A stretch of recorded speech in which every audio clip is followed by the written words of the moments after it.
Thank you, Mark, and thank you for this wonderful initiative to bring young people and entrepreneurs and activists here at the heart of the multilateral diplomacy in New York, and to in exchange of views, of knowledge, of information. As you correctly mentioned, UNESCO and concretely our New York offices, we are very much, we have always enjoyed the interaction with the Institute for Cultural Diplomacy, and we are certainly supporting you in your efforts to exchange views and communication. I would like to start by saying that once I had a look at the title of your event, I was a little bit puzzled starting from the premises that I don't think I have the credit, or as a current international servant, I would not certainly engage into evaluating the new leadership of the host country, neither the new leadership of the UN. Certainly, one thing is for sure, with the change of leadership, we definitely, every one of us feels a sense of insecurity, in a sense that we don't know exactly what will follow. But one thing that is important, and UNESCO is very much engaged throughout all our programs and actions, is indeed developing of critical thinking. And so that said, the Russians say, there is a saying in Russian, "Поживем увидим," which means we will live and we will see.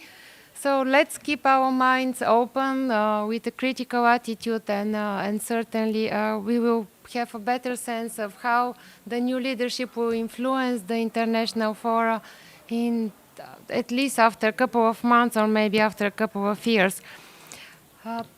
I'm here just to share a few perspectives from UNESCO's point of view, and as Mark said, we are very much involved with cultural diplomacy, but in addition to that, UNESCO is the UN Organization for Education, Culture and Sciences, as well as the UN Organization for Communication. So we also have within our portfolio freedom of expression and safety of journalists.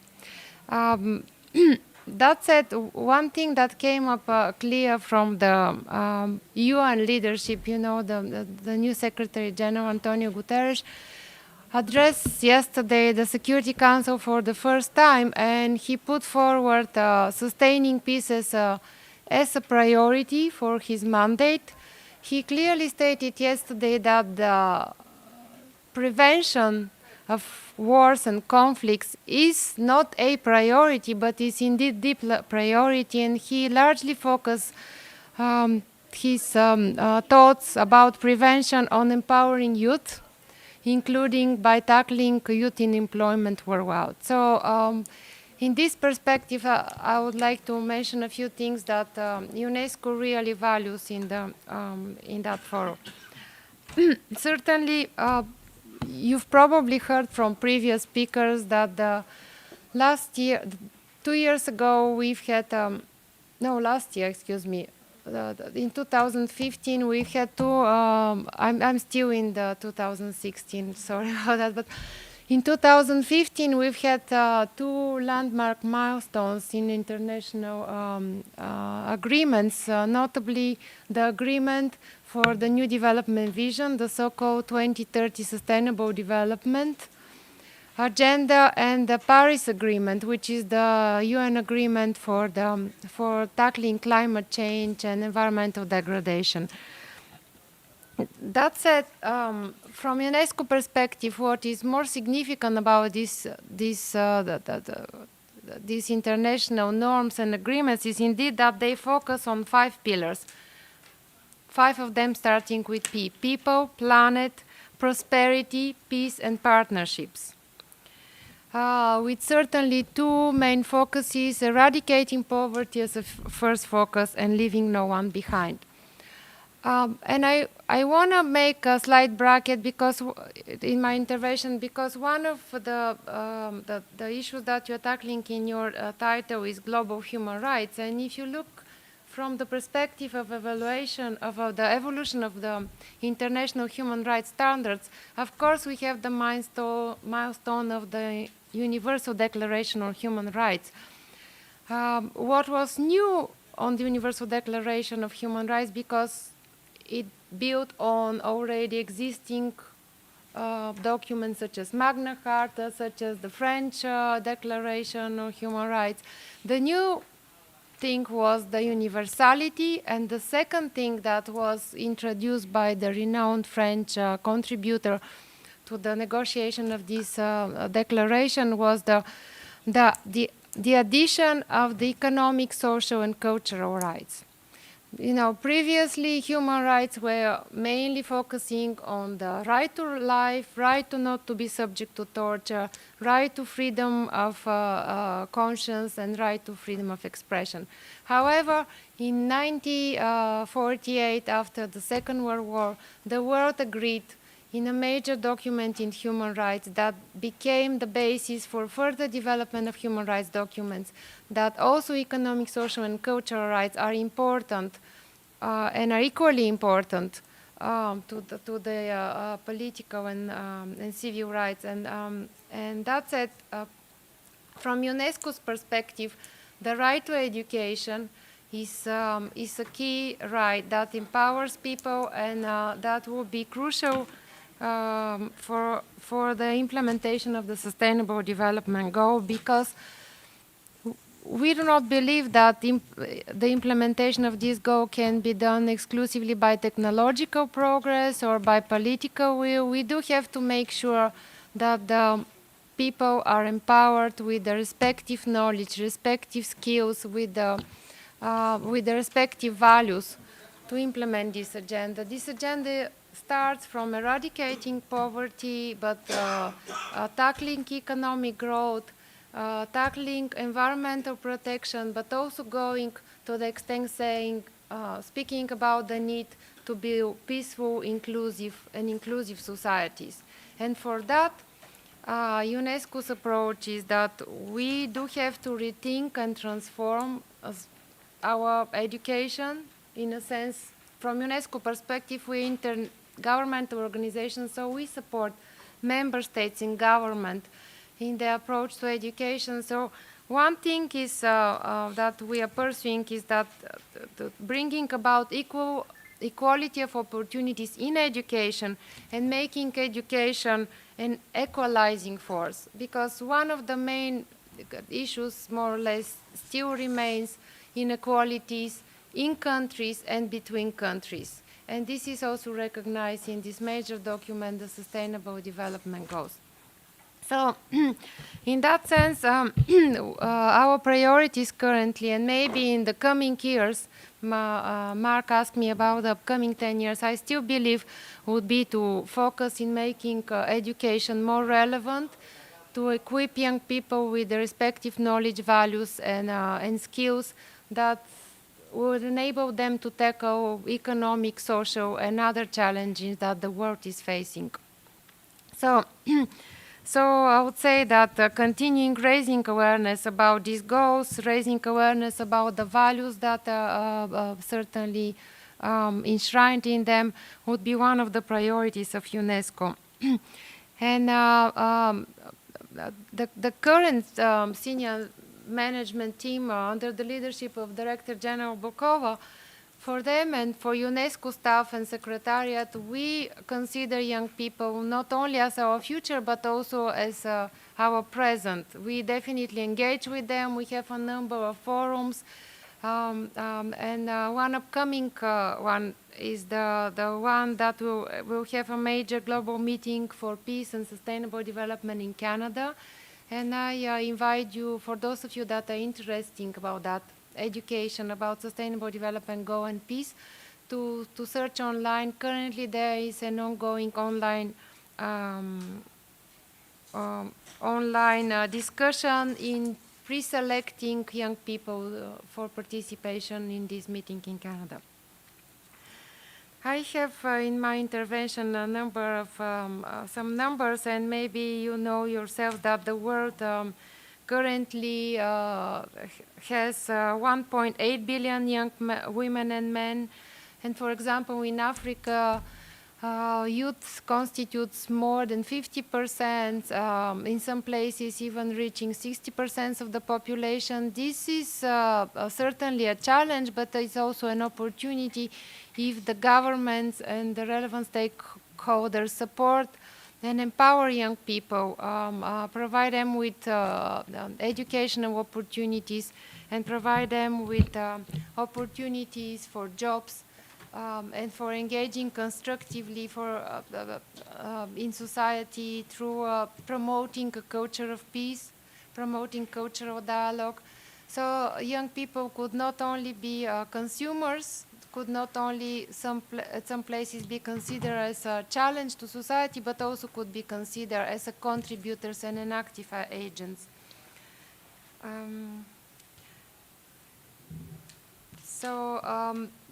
This has been the approach. I don't think this is a new thing for UNESCO, because UNESCO's approach has, since its creation, has always been to work with the soft power.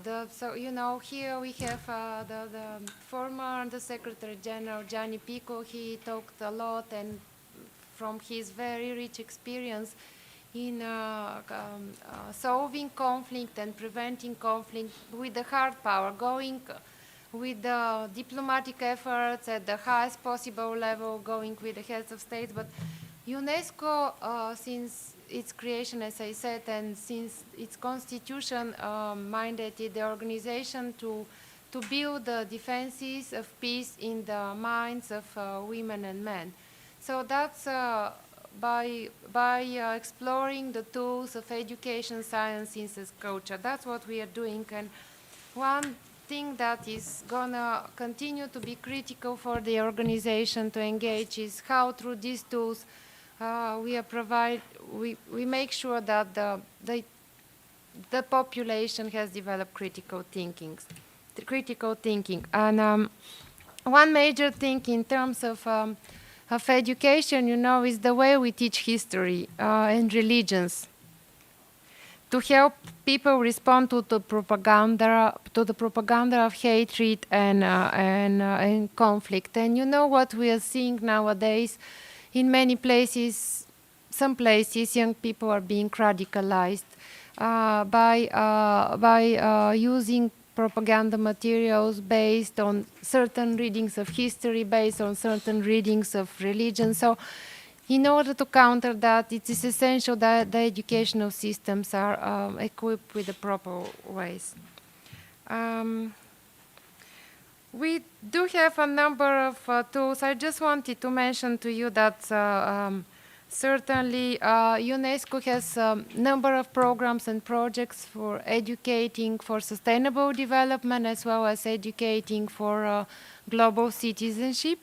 This is a new trend, and not to be understood that global citizenship is some new kind form of global citizens, but indeed in the sense that we are promoting a spirit of people sharing the same values, sharing the same planets, sharing the same aspirations to preserve the planet and to live in peace and proper development. So I mentioned that I mentioned the humanities as a critical. A number of publications that we have and we are working about is the you know, we have a major program how to teach about Holocaust. So it is a program supporting educators in teaching the history of genocides and mass murders, because understanding of the past certainly is the most powerful tool to prevent future atrocities. Additional thing is UNESCO is a strong advocate and works with governments to teach about the history of slavery in conjunction with the general histories of Africa. And that is very key, because one thing that has to come up through empowering young people, through proper education, is the sense of identity. And certainly if you think of yourself as being a descendant, for example, of exclusively of people that of your ancestors have been exclusively slaves, that might pose certain psychological issues. So certainly teaching about the civilizational progress, the scientific progress that the continent of Africa has brought about is key, and that's why we are very insistent into incorporating into the school system this approach. In addition to my outlines in terms of education and promoting critical thinking, I wanted to mention a few initiatives that UNESCO is doing to support youth civic engagement and participation. Notably, as Mark mentioned before, UNESCO is very keen in promoting cultural diplomacy. We have launched 2 years ago a major campaign, Unite for Heritage. If you Google it, it's a very popular campaign that is primarily dealing with young people, targeting young people and engaging them into dialogue, while cultural diversity is important, while knowing the cultural heritage of others is important, while recognizing the values of each other is important. So I would highly invite you to have a look at this Unite for Heritage campaign. It came up as an idea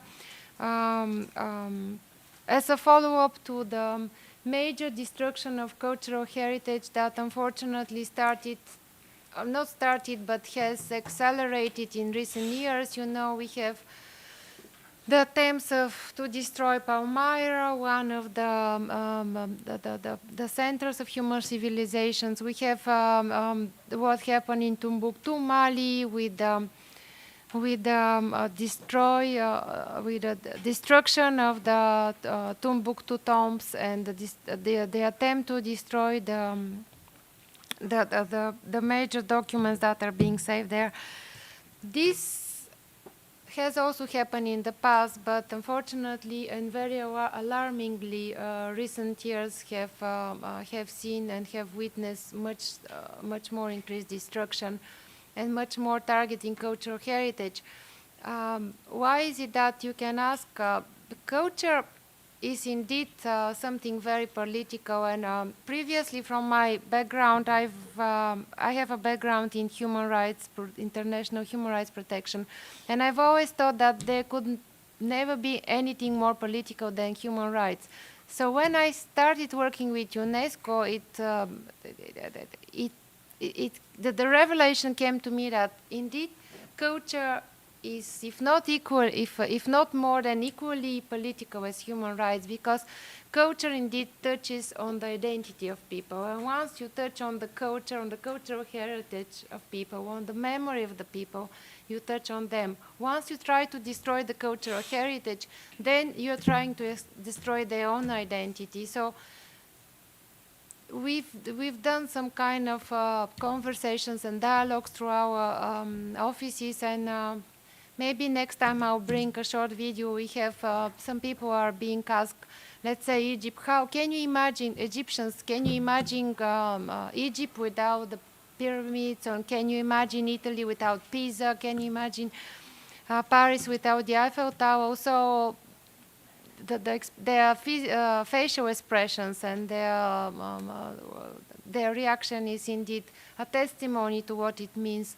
to what culture means to people. It means it's part of us.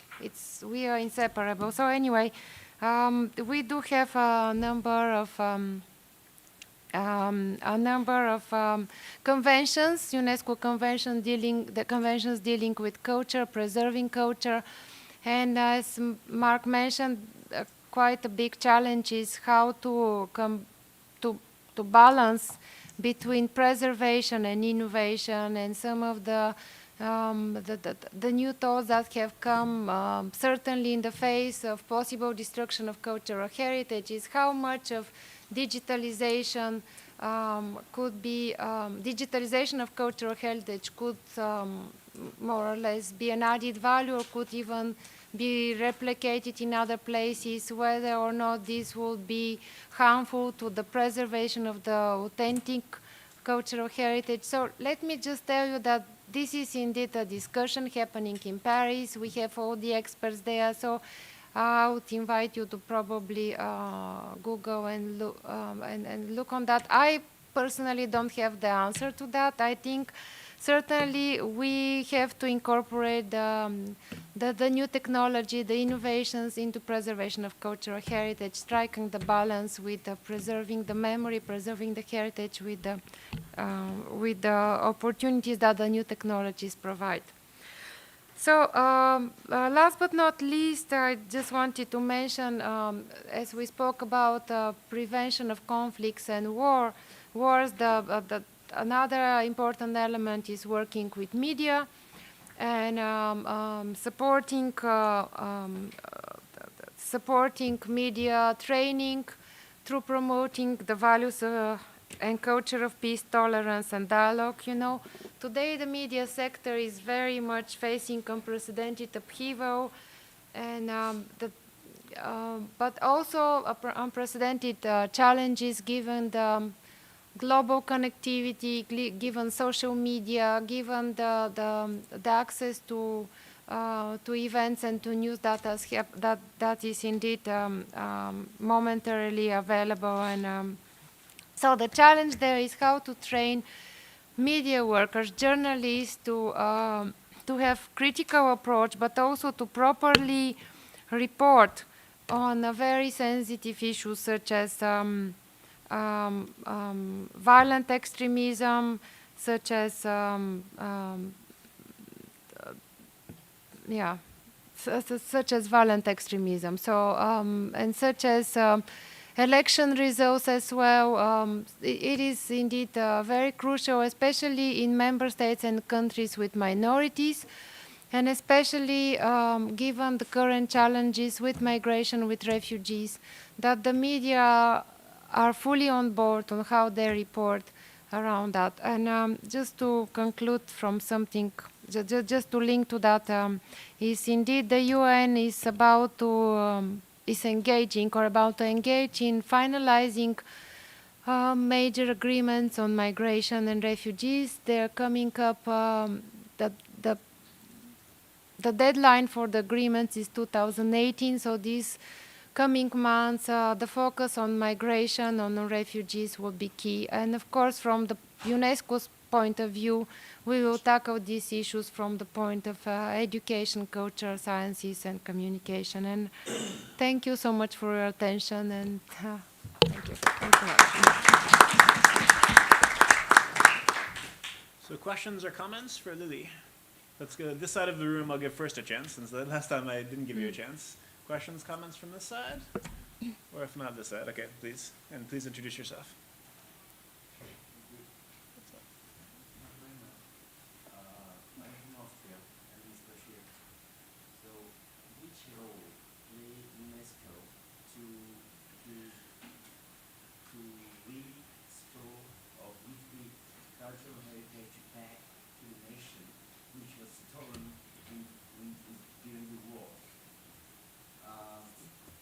When I go back a little bit back during the Holocaust, and when I go back more during the war I'm originally from Bangladesh.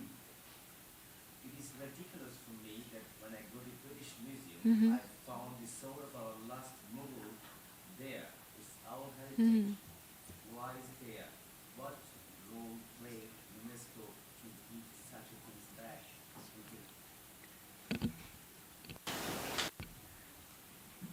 Yeah, no, thank you. It's indeed a very pertinent and relevant questions. You know, let me first start. We are intergovernmental organization, so a major agreement on that, because it has not only happened in the past, it continues to happen now. They are arguably one of the biggest sources for ISIL, Daesh, the terrorist organization in Syria and Iraq, comes from illicit trafficking of cultural property from Syria and Iraq. So indeed, this is this can go back all the way to the indigenous peoples. You know, all these museums work well and that. So UNESCO has a major agreement. There's a convention, 1970 convention, which has a very long name, which is means of prohibiting illegal export. In a sense, it's a convention. 1970 UNESCO convention is the Convention on Illicit Trafficking of Cultural Property.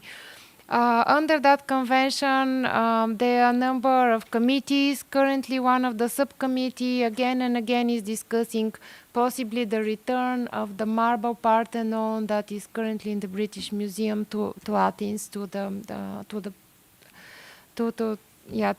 Greek authorities.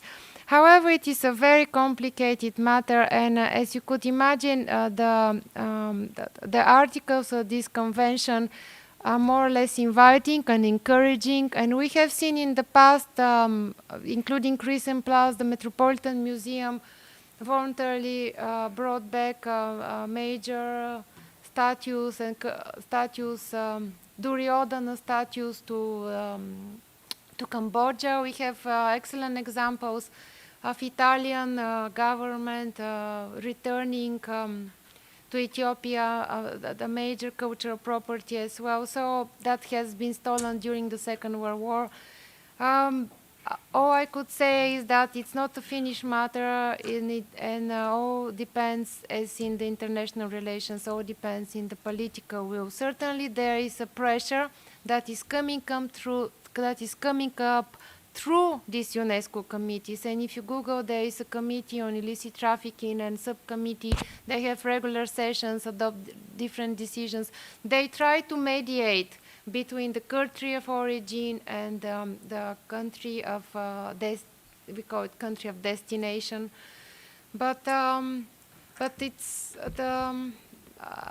it's an ongoing process. Yeah, thank you, but it's very relevant. And one thing that the museum side always says is that while they have it, they provide access to millions and millions of people, and that they could enjoy it. But of course, there are lots of arguments on different sides. But in terms of international framework, there is international framework, maybe not enough developed, but that's the status.